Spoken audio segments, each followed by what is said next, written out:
सुप्रभात. मी चंद्रकांत नवीन एका व्हिडिओमध्ये आपलं स्वागत करतो. आज आपला कोल्हापूरमधील दुसरा दिवस आहे आणि आता आपण परत पुण्याच्या दिशेने निघालेलो आहोत. सकाळचे 7 वाजलेले आहे. हा आहे मंदिराचा उत्तर दरवाजा. आपण याच्याच बाजूला राहिलेलो होतो. इथून या मंदिरामध्ये जाता येतं. बाजूलाच आहे जुना राजवाडा. आता आपण रेल्वे स्टेशनला जाऊया. इथून 20 रुपये तिकीट घेतात रेल्वे स्टेशनपर्यंत. आता मी रेल्वे स्टेशनवरती आलो आहे आणि पुण्याला जाणाऱ्या दोन्ही गाड्या माझ्यासमोर आहेत. एक आहे वंदे भारत एक्सप्रेस आणि दुसरी बाजूला आहे कोयना एक्सप्रेस.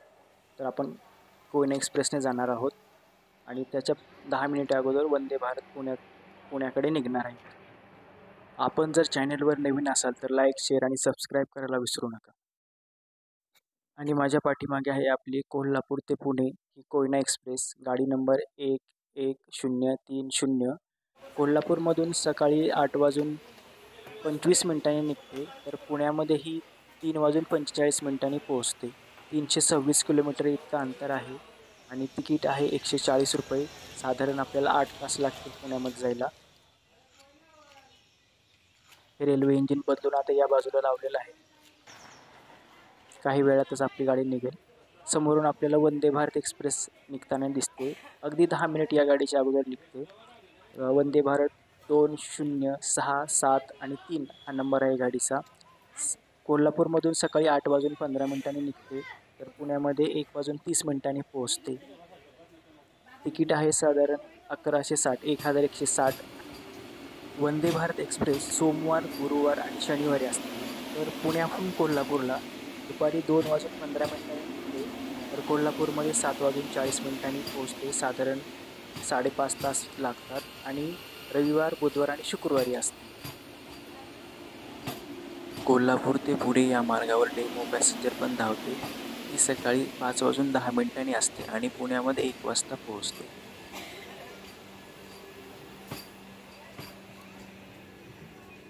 वंदे भारत एक्सप्रेसला बाय म्हटल्यानंतर आपली गाडी पण पुढे निघाली. आता आपल्या गाडीला कोल्हापूर ते पुणे साधारण 25 स्थानक आहेत. त्याच्यामध्ये काही ठिकाणी थांबते, काही ठिकाणी नाही थांबत. शेवटचं स्थानक आहे CSMT. हे 8:05 संध्याकाळी जाते. हा आपला D4 कोच आहे. 3 आणि 3 असे सीटिंग आहेत. पंचगंगा ही पूर्व वाहिनी नदी कोल्हापूर जिल्ह्यातील करवीर तालुक्यामध्ये उगम पावते व नरसोबाची वाडी, नरसिंहवाडी या ठिकाणी कृष्णा नदीस मिळते. कोल्हापूर शहराच्या सीमेवरून वाहते. कासारी, कुंभी, धामणा, तुळशी, भोगावती, गुप्त, सरस्वती या नद्या मिळून पंचगंगा नदी बनल्याचं बोललं जातं. साधारण 50 किलोमीटर एवढं तिचं अंतर आहे.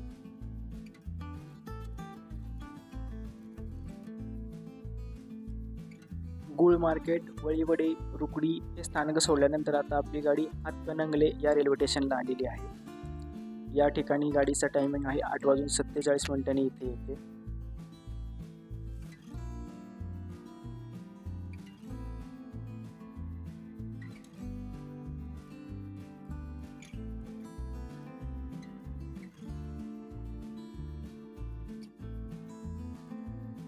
यानंतर पुढील स्टेशन येतं निमशिरगाव तमदलगे. हे तमदलगेचं आहे की वेगळं काय, तुम्ही या भागातील असेल तर कमेंट करून नक्की सांगा. या ठिकाणी गाडी येते 8:54. बाजूला आपल्याला ऊसाची शेती दिसत आहे, ज्वारी आहे. त्याच्या पुढेच इथं आपल्याला एक शेततळ बनवलेलं दिसते. समोर आपल्याला कोल्हापूर सांगली हा रोड जाताना दिसतोय. बाजूलाच वीटभट्टी दिसते, काही नारळाची झाडं पण आहेत, छोटे छोटे घर आहेत आणि रेल्वे असं छान असं एक वळण घेत दिसते. आपल्या गाडीने जयसिंगपूर रेल्वे स्टेशन सोडलेलं आहे. जयसिंगपूरहून 9:05 सकाळी गाडी निघते. दूरवर आपल्याला ऊसाची शेती दिसत आहे. हा एक नाला गेला इथून. जयसिंगपूर रेल्वे स्टेशन सोडल्यानंतर रेल्वे गाडी आपल्याला अशी अर्धगोलाकार दिसते. खूप छान असं समोर आपल्याला नारळाची छान बाग दिसत आहे. त्याच्यामध्ये एक सुंदर छान टुमदार असे घर आहे आणि बाजूलाच आपण आता कोल्हापूर जिल्ह्यातून सांगली जिल्ह्यामध्ये प्रवेश करतोय. कृष्णा नदी आहे. कृष्णा नदी ही 2 जिल्ह्यांना जोडण्याचे काम करते. समोर दिसतोय तो आपल्याला अंकली पूल आहे. काही दिवसापूर्वी एक गाडी याच्यावरून पडली होती रात्रीच्या वेळेस. आणि ज्या आपण ब्रिजवरून जातोय तो ली वॉर्नर ब्रिज हा 1888 बांधण्यात आला आहे.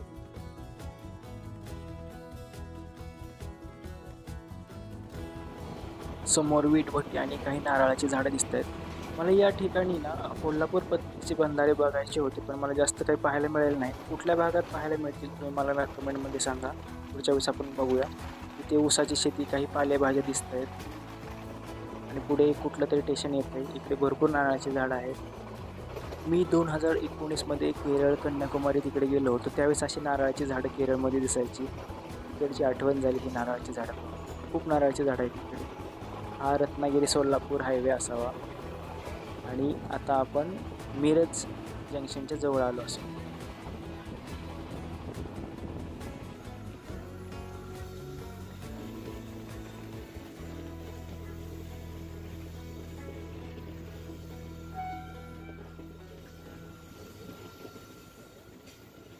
गाडीने अर्धगोलाकार आकार घेतलेला आहे, म्हणजेच आता आपण मिरज जंक्शनमध्ये थोड्याच वेळास पोहोचतोय.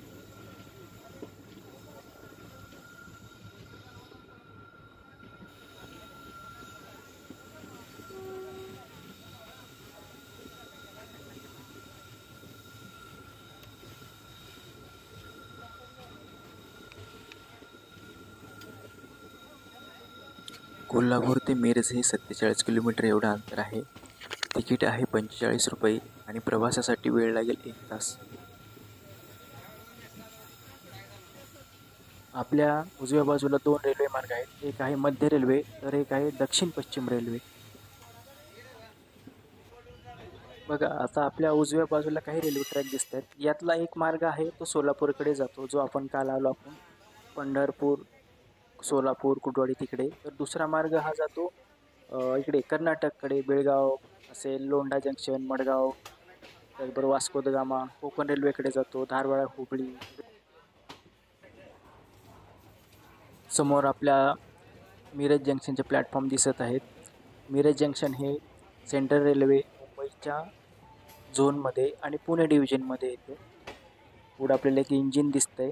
BZA हे विजयवाडा इकडचं आहे. विजयवाडा हे दक्षिण मध्य रेल्वेमध्ये येत असावं. कोयना एक्सप्रेस मिरज जंक्शनवरती सकाळी 9:25 येते. मिरज जंक्शनचा कोड आहे MRJ. मिरज जंक्शन हे सांगली जिल्ह्यामधील तालुक्याचं ठिकाण आहे. मिरज हे संगीत साधनेमध्ये वापरले जाणारे वाद्य बनवण्यासाठी प्रसिद्ध आहे. बाजूने साऊथकडे जाणारी रेल्वे निघते. मिरज हे समुद्रसपाटीपासून 549.25 मीटर इतक्या उंचीवरती आहे. आता आपली गाडी पुढच्या दिशेने निघालेली आहे. मिरज ते पुणे हे साधारण 280 किलोमीटर अंतर आहे.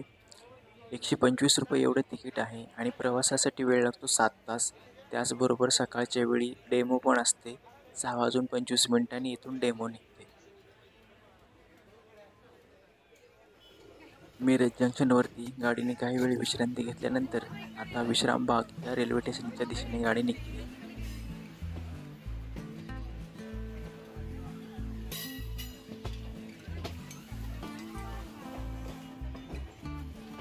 समोर आपल्याला काही मालगाडी व रेल्वे थांबलेले दिसत आहेत.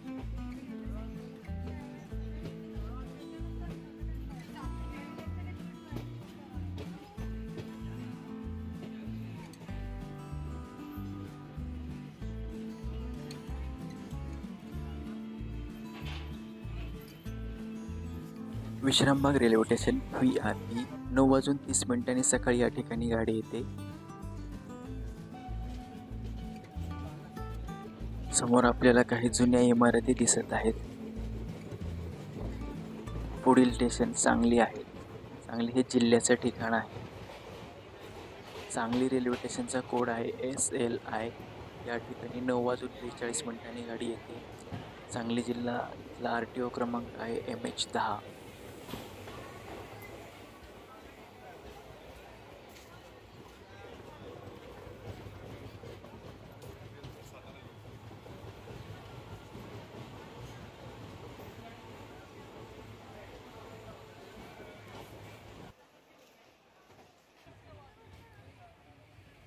सांगली हे रेल्वे स्टेशन गाडी सोडते. आता पुढील स्टेशन आहे इथं नांद्रे, पण या ठिकाणी गाडी थांबत नाही, तशीच पुढे निघते.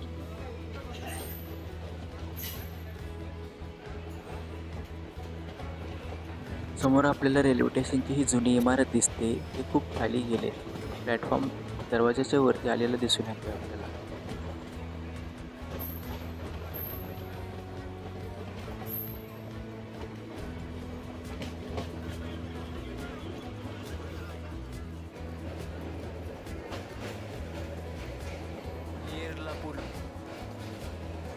नांद्रे रेल्वे स्टेशन सोडल्यानंतर आपल्याला येरला नदी दिसून येते. नदीच्या दोन्ही किनारी हिरवळ आहे.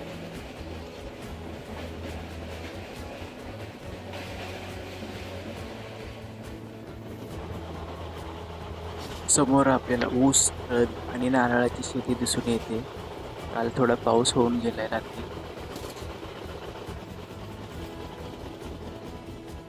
रेल्वेची ही जुनी इमारत आहे. भिलवडी या रेल्वे स्टेशनवरती आता आपली गाडी आली आहे. भिलवडीला सकाळी 10 वाजता गाडी येते. भिलवडी अजून कोणत्या तालुक्यामध्ये आहे कमेंटमध्ये मला नक्की कळवा. छान असं इमारत आहे या रेल्वे स्टेशन.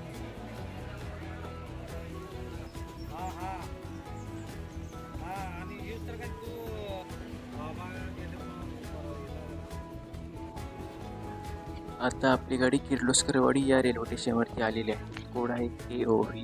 सकाळी 10:15 या ठिकाणची वेळ आहे. हे सांगली जिल्ह्यातील पलूस तालुक्यामध्ये येत असावं.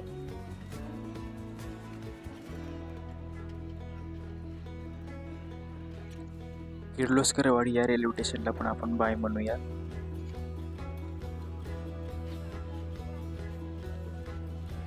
या ठिकाणी पाणी आहे आणि बाजूला हिरवी छान अशी झाड आहेत. खूप सुंदर असं छान चित्र दिसतंय.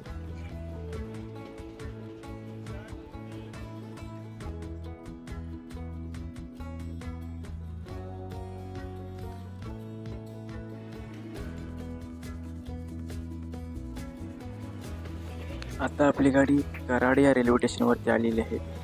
KRD हा कोड आहे. 10:50 या ठिकाणी गाडी येते. इथला RTO क्रमांक आहे MH50. कराड हे कोयना व कृष्णा या 2 नद्यांच्या संगमावर वसलेलं सातारा जिल्ह्यातील तालुक्याचं ठिकाण आहे. कराडला प्रीती संगम असेही म्हटलं जातं. गाडी 15 मिनिटं लेट चालते. 11:02 झालेली.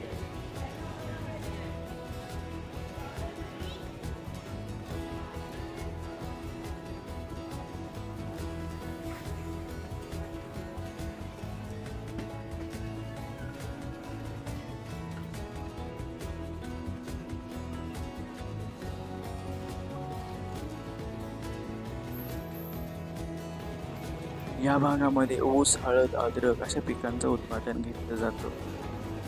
इथून पाणी वाहताना दिसतंय आपल्याला. समोर डोंगर आहे.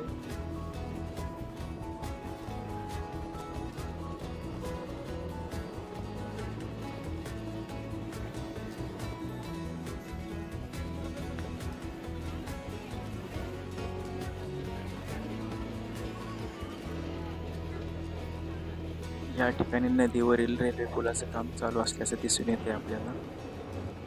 गाडी आपली रहमतपूर या रेल्वे स्टेशनला आलेली आहे. सकाळी 11:30 येते.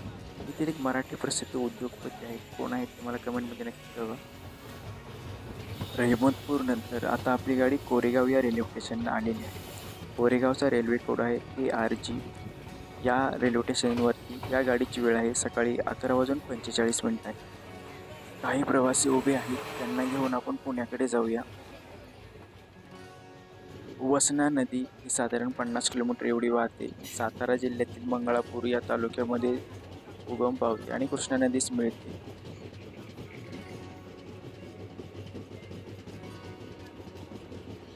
नदीच्या दोन्ही काठावर छान हिरवळ अशी झाडं आहेत. समोर आपल्याला पाण्याची लोखंडी टाकी दिसते. अमृत भारत योजनेतून रेल्वे स्टेशनचं काम चालू आहे. आपली गाडी आता सातारा रेल्वे स्टेशनवरती येते. सातारा हे पश्चिम महाराष्ट्रातील जिल्ह्याचं ठिकाण आहे. या ठिकाणी गाडीची वेळ आहे 12:10 पण लेट आहे जवळजवळ अर्धा तास गाडी. आणि इथला रेल्वे कोड आहे STR. पश्चिम महाराष्ट्रातील जिल्ह्यांपैकी सातारा हा एक प्रमुख जिल्हा आहे. या भागामध्ये अनेक ऐतिहासिक व सांस्कृतिक घटना आहेत.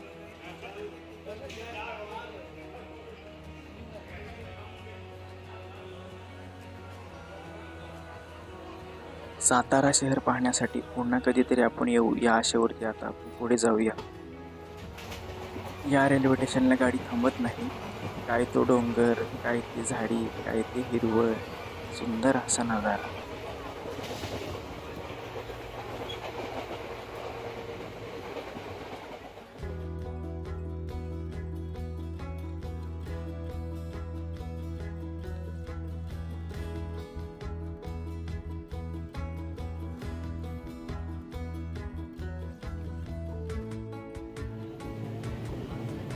मला मधली सीट मिळाली होती, तरी पण मी कोल्हापूर ते इथपर्यंत विंडो सीटला बसलो होतो. नंतर मध्ये ते काकू आले, मग त्यांना सीट दिली. खरं तर इथून पुढेच डोंगर किंवा वळणाचा रस्ता, घाट रस्ता, बोगदे चालू झाले होते, पण आता त्यांची सीट असल्यामुळे त्यांना दिली. इथून पुढे खूप छान असा निसर्ग पाहायला मिळतो. वाटार, लोणंद ते जेजुरीच्या अलीकडे पुण्यापर्यंत या रोडवरती ना खूप छान असे वळणाचे रेल्वे मार्ग आहे, बोगदे आहेत, डोंगर आहे आणि खूप छान निसर्ग आहे. अगदी लोणावळा खंडाळासारखा. पावसाळ्यामध्ये इथला निसर्ग खूप खूप खूप छान असतो. पावसाळ्यामध्ये इकडची एकदा ट्रिप करूया आपण, वेळ मिळायला बघू आपण.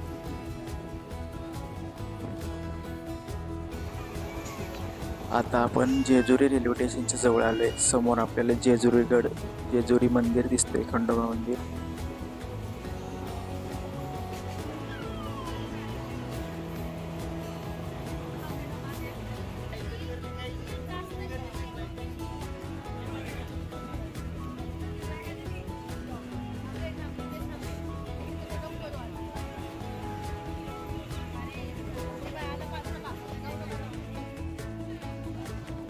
जेजुरी या रेल्वे स्टेशनवर आपल्या गाडीची वेळ आहे दुपारी 2:10 जे हा इथला रेल्वे कोड आहे. जेजुरी रेल्वे स्टेशन ते जेजुरी गाव हे थोडंसं अंतर दूर आहे. इथून गाड्या मिळतात आपल्याला जायला. या मार्गावर पुणे ते या मार्गावरती डेमो पण चालतो.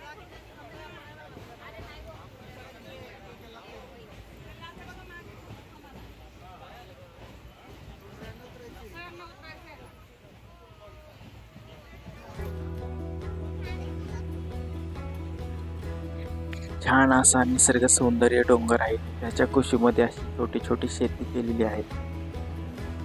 खरं तर माझ्याकडे विंडो सीट मिळाली नाही मला.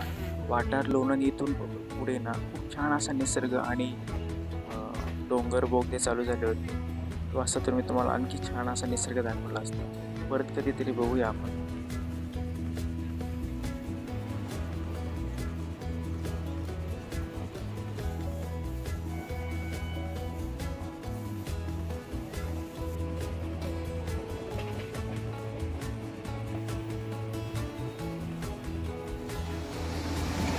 आणि प्रवास आपल्याला कधी ना कधी, कुठे ना कुठे थांबावा लागतो.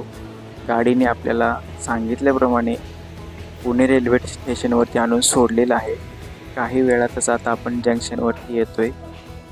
ही पुणे रेल्वे स्टेशनची इमारत.